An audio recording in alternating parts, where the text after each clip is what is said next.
word ghost, Very interesting, because of the fact that each one of us are so much more than we think we are. You're physical. The difference between you and your body is so dramatic. It's really interesting. It's so dramatic. You can operate your body, but your body will totally function without any assistance from you. Everything grows. Your hair grows, you digest your food, and all of these things happen automatically. An interesting way to see this happen is if you would hold your breath, to show you what power you have over your body. Hold your breath until you pass out. As soon as you pass out, you'll start breathing again.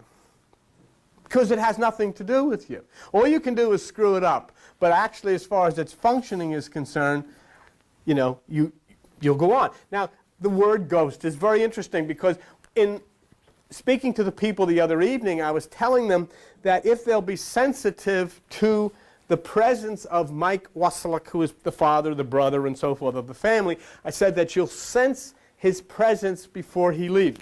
And I guess that you could say, in a term like this, you'll sense a ghost. The funny thing is, everybody thinks I'm a complete fruitcake, a complete nut talking about this stuff. You're a cult, you're a radical, you're a Satanist and all that. But whenever they have anybody that dies, and I go into a funeral parlor and I say to them, just be sensitive and you'll feel the person who died. They all love it. See? It's really what each person wants. Once you take it out of the realm of religion and out of the realm of what tradition is, then you talk about this. And the word isn't bad at all. Actually, if you take it and you want to go into the ancient reflections of what this is, you'd say it's astral consciousness. Spelled it wrong. A-S-T-R-A-L. It's an astral vibration. Okay. But it becomes very much the person who just left, because the astral body is everything that the physical body is, except it doesn't have a physical manifestation to it. It's very interesting. So see, the point is you've got two things here. You've got two parts of you. You got the left side, which is the ego mind side, and you got the right side, which is that which we call the God side. There's two parts in you. And you can call it Adam and Eve, you can call it Cain and Abel, you can call it all the various things. But there are two very distinct parts of you. And the interesting thing of all of this is, this side is the enemy. And this side tries to prevent you from breaking through this wall to get over to this side. Okay? And that's very natural, A lot of times you'll find fault with people and you'll say, oh, they did this or that's a sin, and you condemn people. But the point is, remember something. You didn't create this. This was made a part of you for a particular reason. And the reason is so that you can evolve out of your own will. You're not a puppet. You have to become a God-type person, a soul person, by your own evolution, by actually taking part in your construction from eons ago, from how many thousands of times you've lived till you've progressed until you finally progress. It's like going to school. It's like going to college. It's like going into a job. The better you do at this lower aspect, the higher you'll move over to this aspect here. It is actually something that occurs. And we'll be able to prove some of the instances as we go along with this today to show you that this really does work. So you have two parts. You've got this part, and this is the wall that separates you from this part. When you read in the Bible, how does it come out in the allegory? How does it come out in the parable? This is described as the Red Sea. When you look up, what happens? A way is made across the Red Sea and you scoot here. But it has nothing to do with the Red Sea. It has nothing to do with an ocean opening up. It has nothing to do with 40,000 people running out of Egypt. It has to do with you trying to leave this area and move it over to this area. And that's what your assignment is. This is what every one of us has to do. Eventually, every one of us will find the key, cross over to this side, and then you move on into that amazing realm which is over here somewhere. I can't even write it, you say. But so when you come, we'll trace as you come and you incarnate onto this plane for a particular reason. But let me just show you something. Let's just take a look here at this side of this part of you, which is the left side, or that which is the carnal part of you. Go to page 924 in the Bible and look what it says about it. It's called, that which is the carnal mind. Remember we talked about it when we were talking about sexuality a few weeks ago, and we were saying, well, all sexuality emanates out of the carnal mind. And then it says in Romans chapter 8 and verse 7, the carnal mind is enmity against God. It is not subject to the law of God, neither can it be. So there's a whole part of your nature which is on the left side, which is an antagonist to you moving to the right side.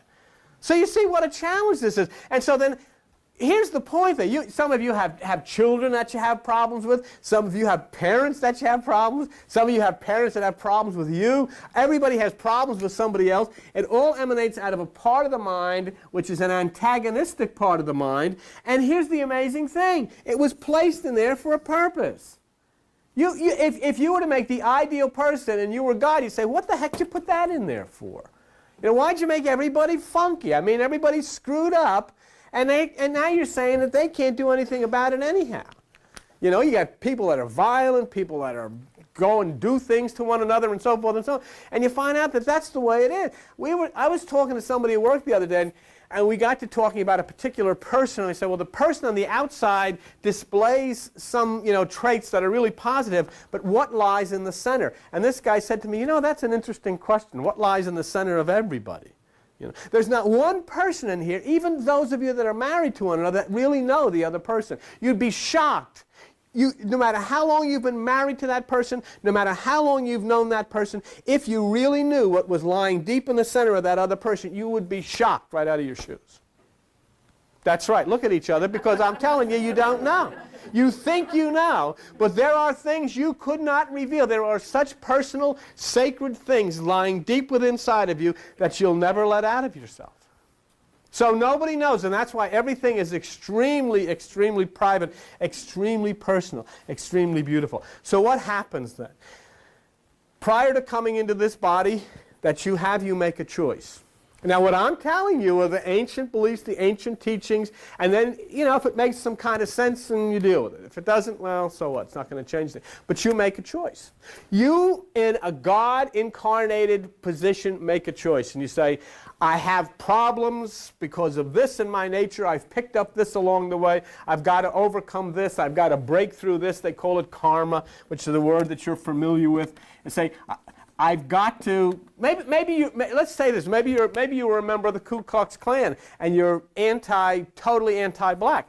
In your own time after the physical death, you'll say in front of this celestial board, what I have to do is come into the next life as black in order to understand that, so I can break this problem that I had in my last incarnation. Okay? Now, this you're doing, remember, in a God consciousness. You're not in a human consciousness, you're in a God consciousness, so you make this selection. Okay? Then you come down out of this, you come down out of this God place, and you're going to come and you're going to incarnate into another woman's womb. As soon as you're born, a beautiful thing happens. What comes over you is forgetfulness. You remember nothing. And the reason that you remember nothing is because if you knew the things you did in your previous existence, they would put such a burden of guilt upon you, you'd never be able to get on with the life that you have now. If you knew that you chose the situation that you have now, you'd so freak out that you'd say, the heck with this, I don't want any part of this. I want out of this. And so what happens is then this veil of forgetfulness comes on you so that you can move along, because you've got something to do. There are problems that you brought into this life with you from a previous life. There are new problems that you've picked up in this life, and you've got to wash them all out, so eventually you can cross all of this junk out and you can move over across this particular Red Sea to the place that we call God. Then you are part of this kingdom. Then you are part of this universe. And then you can find out about all the life that exists in this universe, not just on this little seed in the middle of the universe called the planet Earth. You can be part of it. I mean, say this is almost like a boot camp down here. Look at the havoc we've wrecked on this. I mean, if you were looking at the planet Earth from a distant place, and all you see was nuclear bombs exploding and people machine gunning each other, I say, God, and then if you're God or some kind of an entity looking down and say, gee, they got a long way to go. Well, maybe you say, well, say you're a space traveler. Say, who lives down there? Well, just listen. Boom, boom, boom. People screaming, blowing each other up. This is where we're at. So where do we have to evolve to? What do we have to do in order to eliminate this? What do we have to do in order to get rid of all of this kind of stuff? Say, you've got to come into this type of a life, and you've got to pull yourself away from that which is all of the things that you've experienced. You've got to clean them up. You've got to come into a new situation, new type of life situation. So you start here. That's what you call God. And that's just a play on the word good is what it is. But you start there at the God level. The next thing that you come is when you come out of that which is the pure macrocosm essence of God, you come into that thing which is called soul. That's the highest level of God inside of a human being. See? And each one of you have that. See? You have that. After you've come down through the soul level, you come into the level called etheric, and we'll talk about that in a minute. This is no different than having a foot and having an arm and having a kidney and having a liver and having all of these other things. You've also got to have all of these spiritual things in order to survive. Okay. When you come out of the etheric, you come down out of the etheric level, you come down into that which is the mental level, which you know very well. Okay. You come out of the mental level, you move down to what is called the causal level. Okay. And you pick up that part of your life. You come out of the causal level. Let's just, well, for the sake of it, we'll come over here. You come down from here over to what is called the astral level. Okay? After you have taken all of these thin sheaths of astral etheric type of aspect onto your life, you then move into the womb and you take on the physical level. And you become a human being. Okay? And that's the way it goes. Each of these things, too, they have colors attached to them. It's interesting. And you know what's interesting? I'll tell you something very interesting of how we, putting this building together, never really understood this, but the astral level, I just want you to think of this, and this is the closest thing to that part of a spiritual level. The color of it is rose or pink. And look around here. And the physical level, and just that which peaks at the physical and astral level, is green. And do you know that when this is a fact, isn't it, that when this rug for this platform was purchased, and when it was delivered here, it wasn't this color, it was blue, it became green when it was put on here. No, it matched the chair.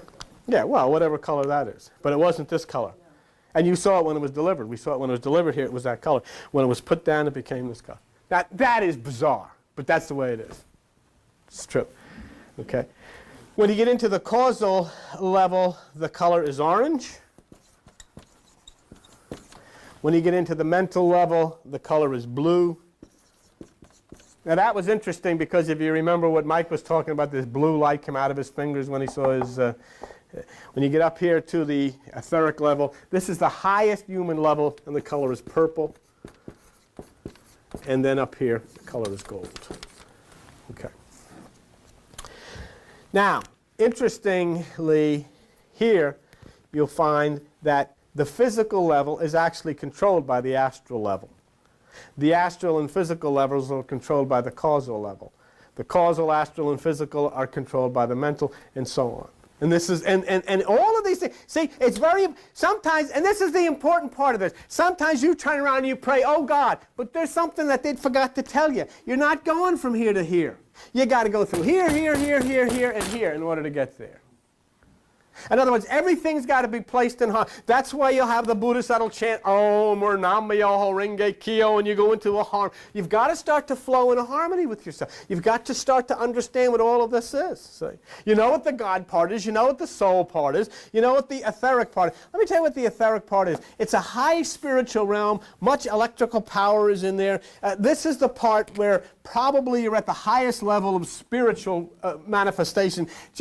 Just before you touch that which is the God soul part. This is a part where you'll hear stories about people that see things, things that go bump in the night or whatever. These things all come out of that which is called the etheric level. Something really happens. There is something. There's an electrical vibration within part of humankind that when it transcends over into a point where you can see it, it comes out of that which is the etheric level. The mental level is this place of knowledge. This is the place where you make decisions. This is the place where you get understanding. This is why you're sitting here now. Whoops, Excuse me. Here I go again. This is the part where you're sitting here and you're starting to try to figure out, you're trying to understand just what life is all about, what you are all about, what's your purpose here, what's the purpose of the world, what has happened, why all of the violence, why all of the terror, why all of the horror, why are the children subjected to the things? So you try to work this out in the mental. The causal is exactly what it says. In that place is where it's sorted out, karma and cause and effect. You're sitting here, you are what you are because of what entered into you previously.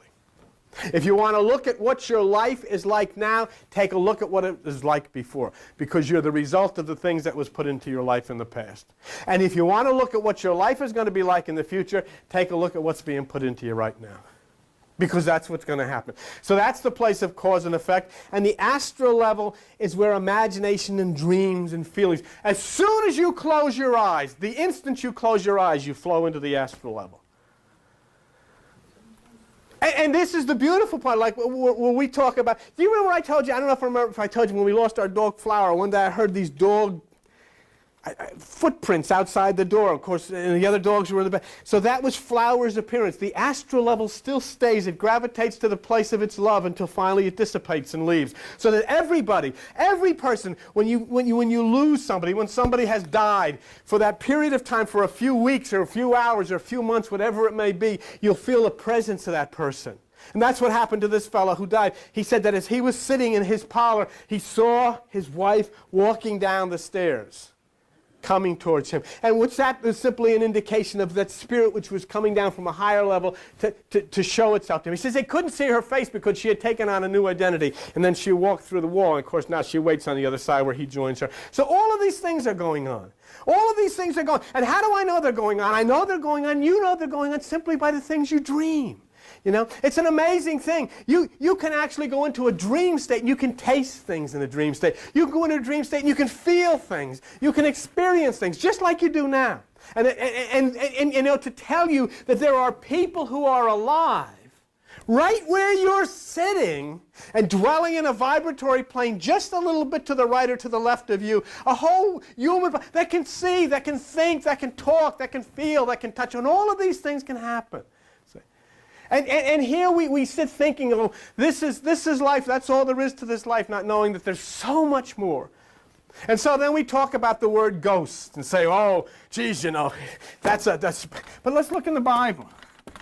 We learned about, now we talked about these things. We talked about this part of you. Now look what it says in the Bible. If you would go to page 20 in the Bible, Genesis chapter 25. In Genesis chapter 25, verse 8, look what it says. Okay, Genesis chapter 25, verse 8, look what it says. Then Abraham gave up the ghost and died. What does it mean? He physically gave up his life energy, the life force, released it. You know what happens when you're suffering, when the body can no longer handle that which is your spirit? You know what happens? The mental part right here says, let's get out of here.